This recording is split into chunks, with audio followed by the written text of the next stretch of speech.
The train doors hissed open like a metal coffin breaking its seal. December 12, 1944.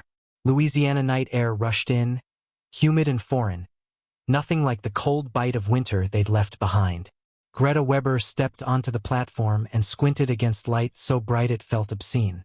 Electric floodlights mounted on tall poles turned midnight into an artificial noon, throwing harsh shadows across the compound. She'd grown accustomed to darkness, to Germany's blackouts and rationed candles. This was something else entirely. Behind her, Lisel Hartmann descended with the rigid posture of an officer's daughter, chin high despite the prison transport number pinned to her coat. Anna Kessler came last, one hand pressed to her swollen belly, the other gripping the rail. 8 months pregnant, and still they'd shipped her across an ocean. Greta had wondered during the voyage if Anna would survive it.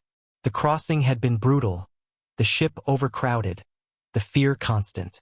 But here they were, delivered into a world that made no sense. Camp Ruston sprawled before them, orderly rows of whitewashed barracks with glass windows intact, not the bombed-out ruins or crowded pens they'd been warned about.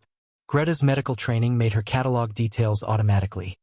Clean gravel paths swept clear of debris, no smell of sewage or rot, guard towers at the perimeter but no barbed wire visible from here.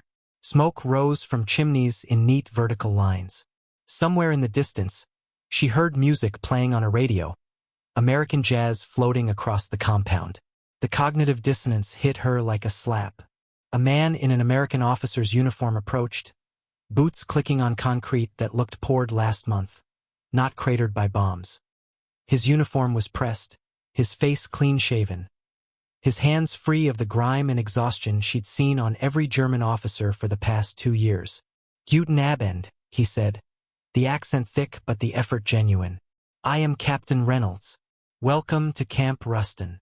He stumbled through more German phrases, apologizing for his poor grammar, gesturing toward the main building. His eyes were kind.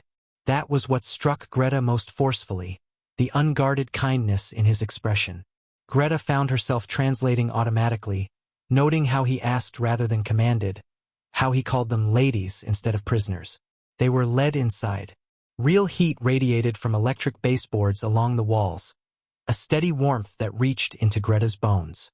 She hadn't realized how cold she'd been for so long, how her body had adjusted to permanent chill as the new normal. Lisel's face remained stony, but Anna let out a small sound, almost a whimper of relief. An orderly brought coffee, real coffee, not the burned grain substitute they choked down for years, in clean ceramic mugs. The smell alone was a betrayal. Dark and rich, it carried memories of peacetime, of Sunday mornings before the world caught fire. Greta wrapped her hands around the cup and felt something crack inside her chest. She was ashamed of how much she wanted this simple warmth, ashamed of the tears that threatened at the corners of her eyes. Captain Reynolds explained through halting German and gestures that they would be assigned quarters and work details based on their skills. Greta had declared her medical training during processing. Lisel, who'd worked in a clerical office before the war, would assist in records. Anna, due to her condition, would have light duty in the kitchens until her time came. All of it delivered with a bureaucratic courtesy that felt like an elaborate joke, a trap they couldn't yet see the shape of. The barracks had beds with mattresses. Thin, military issue, but mattresses, not straw pallets, not bare boards. Wool blankets without holes. Sheets that had been laundered recently. She could smell the soap. A separate latrine building with plumbing that worked, sinks with running water, toilets that flushed. A luxury she'd taken for granted once and lost so gradually she'd stopped noticing. Greta lay awake that first night listening to water running through pipes, the electric hum of the heating system, sounds of abundance she'd almost forgotten. Lisel stared at the ceiling, jaw clenched, refusing to acknowledge comfort as anything but strategy. Anna wept quietly into her pillow, whether from relief or homesickness, Greta couldn't tell.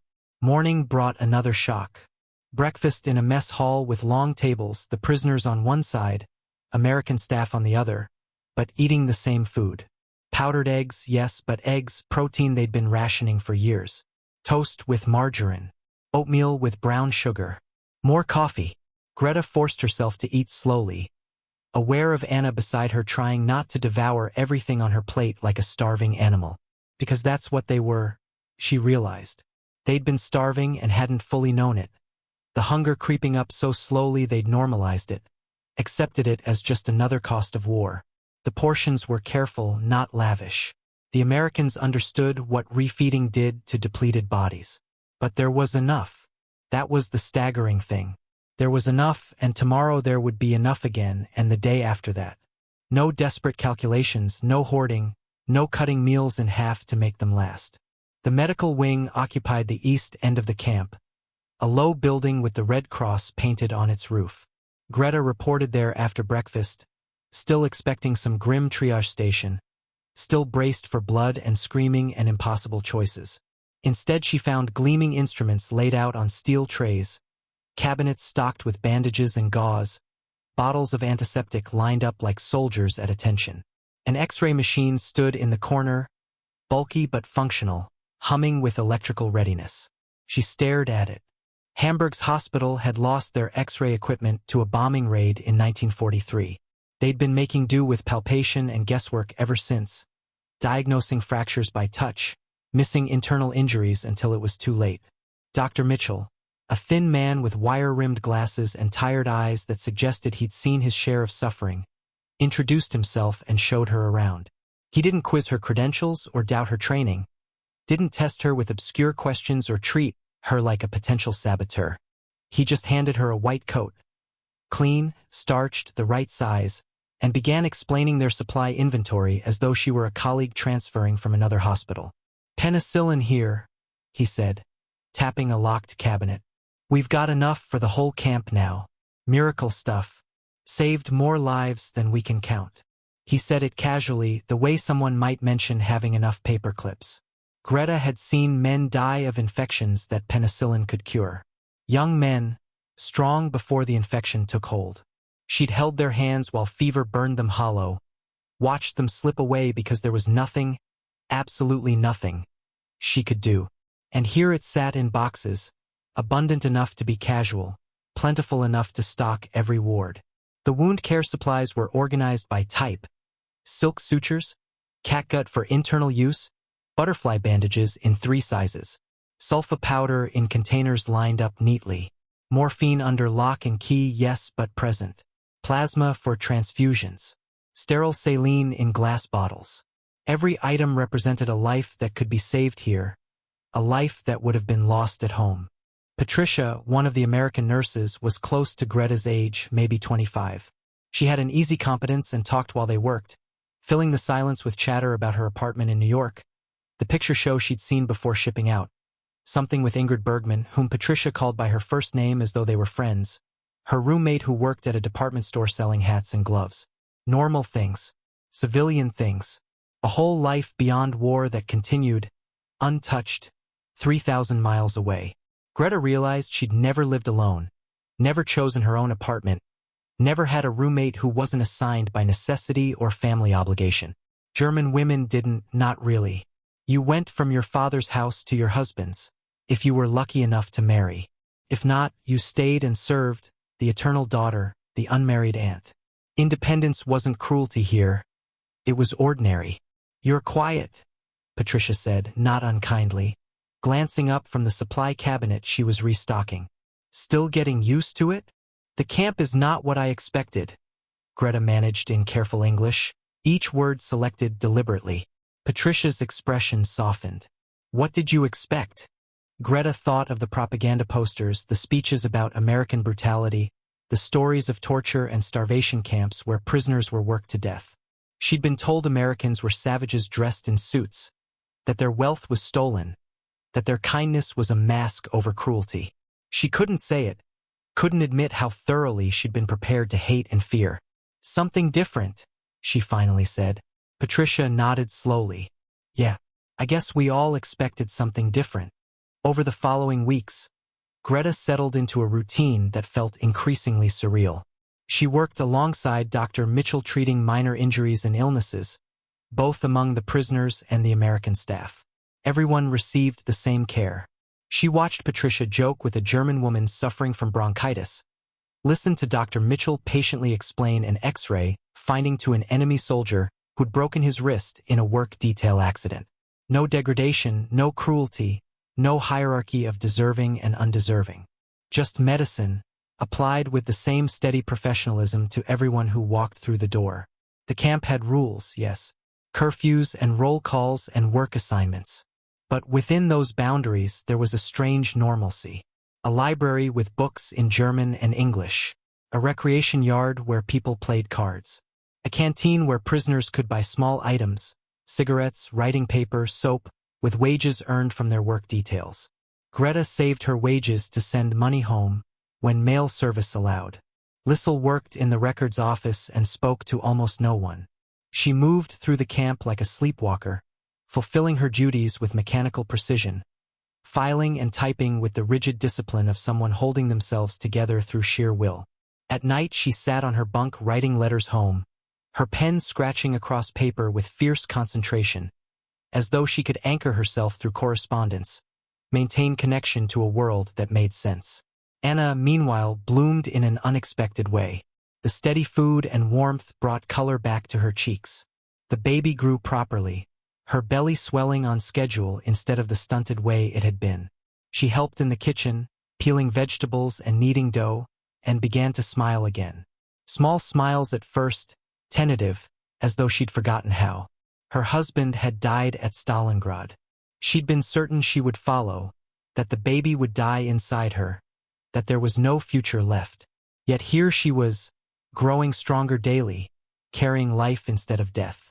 The letters arrived in January, forwarded through Red Cross channels with stamps and censorship marks and official seals. Greta's hands trembled as she tore open the envelope, recognized her sister's handwriting gone shaky and thin. The words blurred as she read. Blackouts every night now. Alia bombers ubayat constantly. They'd burned the furniture for heat, first the extra chairs, then the dining table, then the dresser from the spare room. The hospital where Greta had trained had closed 2 wings. No supplies, no staff, nurses working double shifts until they collapsed. 3 friends from nursing school dead from tuberculosis because there was no medicine, not even the old treatments, nothing. They were eating rutabaga soup and potato peels fried in what little fat they could scavenge. Mother sent her love. Mother was coughing blood but refused to see a doctor because what could a doctor do without medicine or equipment? Greta looked up from the letter, vision swimming. Across the mess hall, she could see fresh bread being brought out from the kitchen, steam still rising from the loaves, the yeasty smell reaching her even here. Electric lights blazed overhead, steady and bright. The heating system hummed its constant reassurance. She felt sick, physically ill with the wrongness of it. Anna's letter came from her sister in Bavaria. Similar story, the same steady collapse. Starvation rations cut again and again. Allied leaflets falling from the sky before the bombs, warning civilians to evacuate, giving them time to flee. Hospitals overwhelmed, operating theaters shut down because there was no anesthetic, no way to sterilize instruments, no blood for transfusions. But then something strange.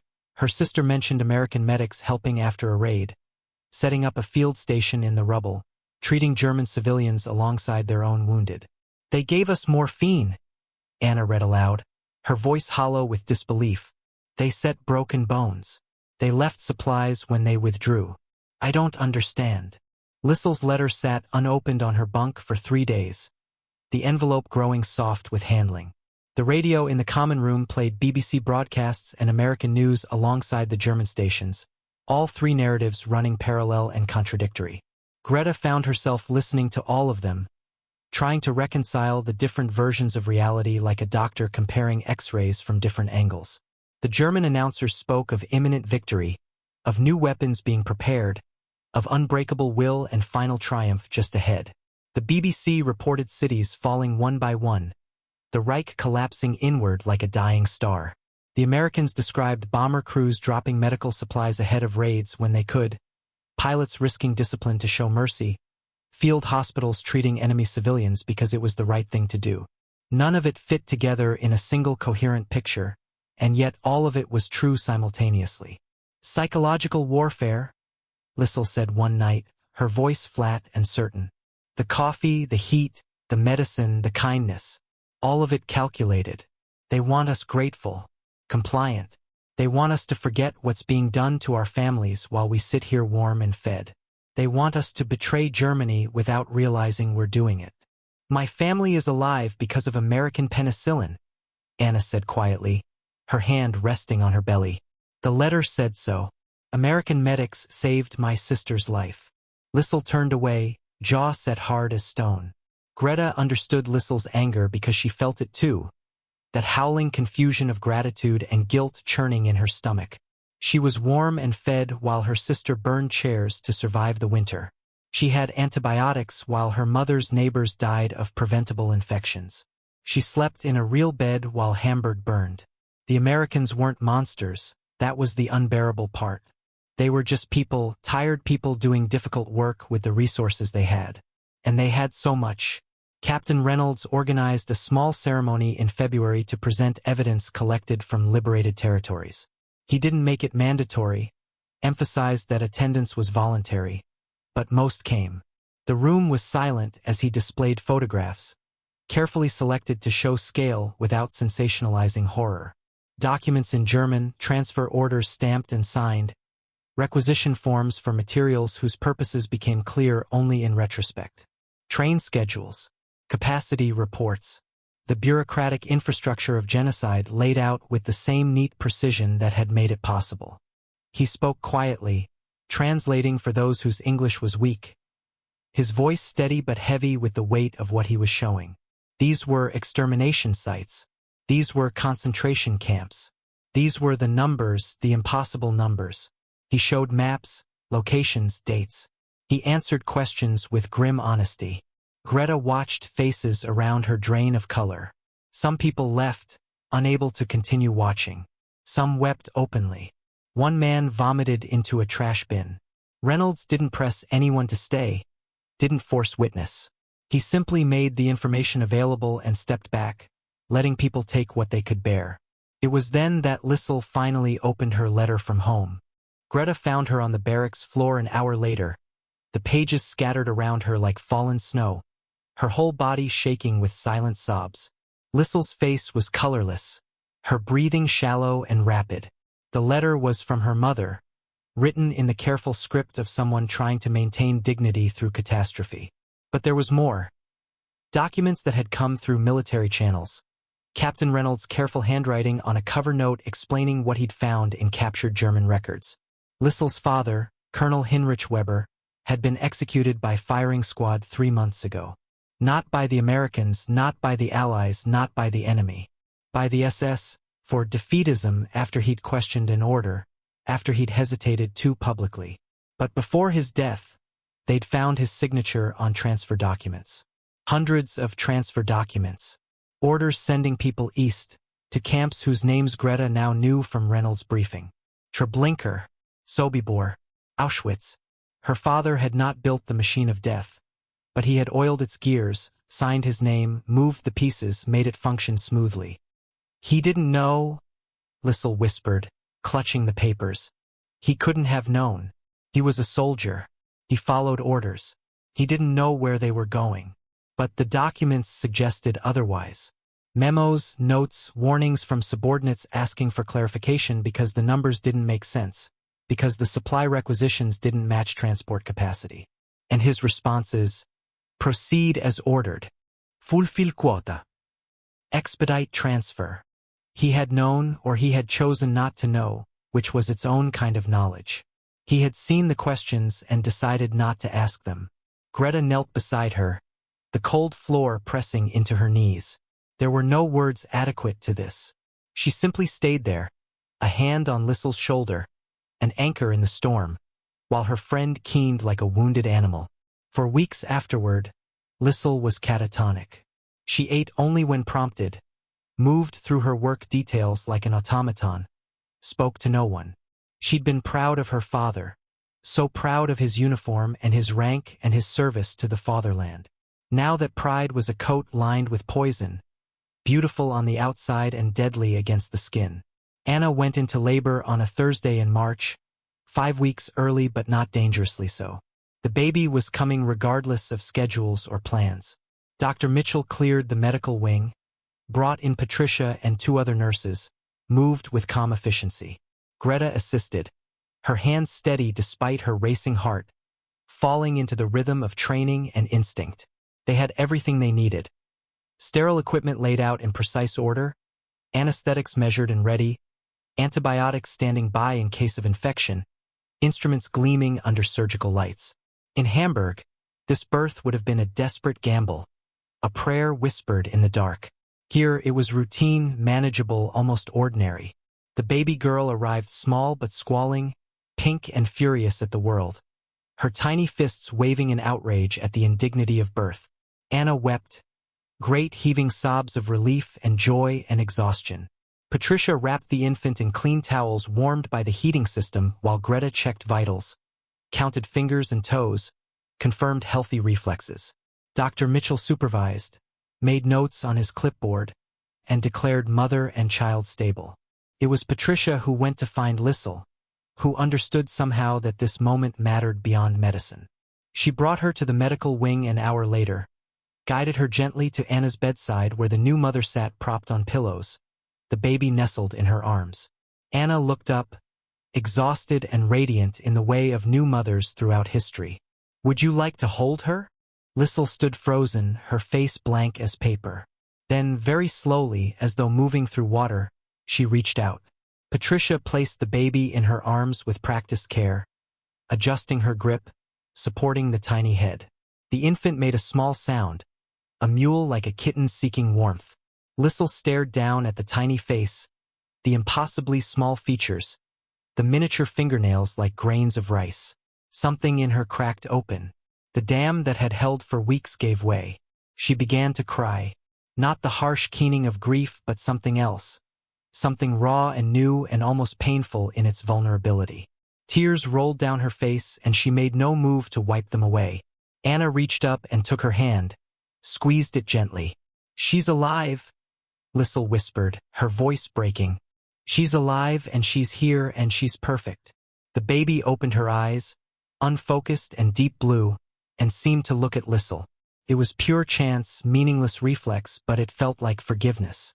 Spring came with news that Germany was collapsing in earnest now, the rhetoric giving way to reality. The radio broadcasts grew more frantic, the German announcers' voices increasingly shrill with denial and desperate promises. Then, in early May, came the announcement that penetrated every frequency, every station. Surrender. Unconditional surrender. The war in Europe was over. In Camp Ruston, the response was complicated and individual. Some prisoners wept with relief that it was finally finished. Others sat in stunned silence, unable to process the magnitude of it.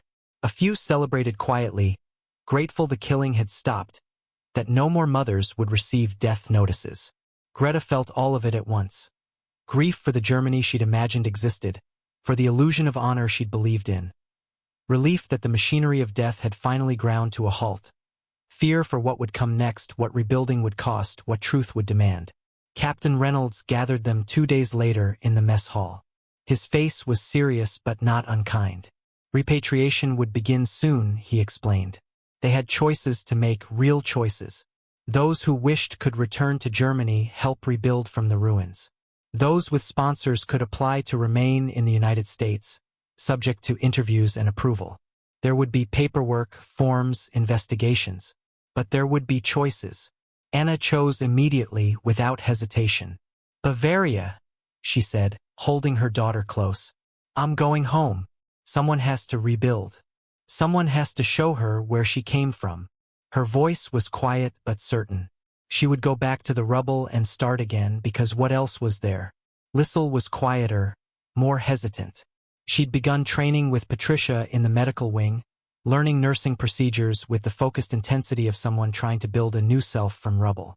"I'd like to stay," she said finally. "If they'll have me, I'd like to train properly. I'd like to help people if I still can. If I'm allowed." She couldn't go back, not to the house where her father's medals hung on the wall, not to the questions she couldn't answer, not to the shame that would follow her through every street. Forward was the only direction left. For herself, Greta chose return without quite understanding why. Hamburg needed nurses. Hamburg needed medicine. Hamburg needed people willing to rebuild something better from the ashes, people who had seen another way. She would carry what she'd learned here, the abundance and the mercy, and plant it in poisoned soil. Maybe nothing would grow, but someone had to try. Captain Reynolds called her to his office a week before departure. On his desk sat a stack of medical journals, American publications covering advances in antibiotics, surgical techniques, trauma care, blood typing, wound management. Recent issues, knowledge her German colleagues didn't have. Beside them were letters of recommendation, signed and sealed, vouching for her training and competence. For whatever hospital you end up at, he said simply. The training you've received here, it's yours. Use it well. He opened a drawer and withdrew 3 small American flags, the cloth soft with age. These were supposed to be for the offices we'd set up in Berlin. Won't need them now. He handed one to Greta, one to Lisel, one to Anna. Not as symbols of conquest, as reminders that mercy is a choice, that we all get to choose every day what kind of people we want to be. Greta held the small flag, the fabric soft against her palm, the stars and stripes bright against dark cloth. Why? She asked, needing to understand. Why treat us this way? Why not?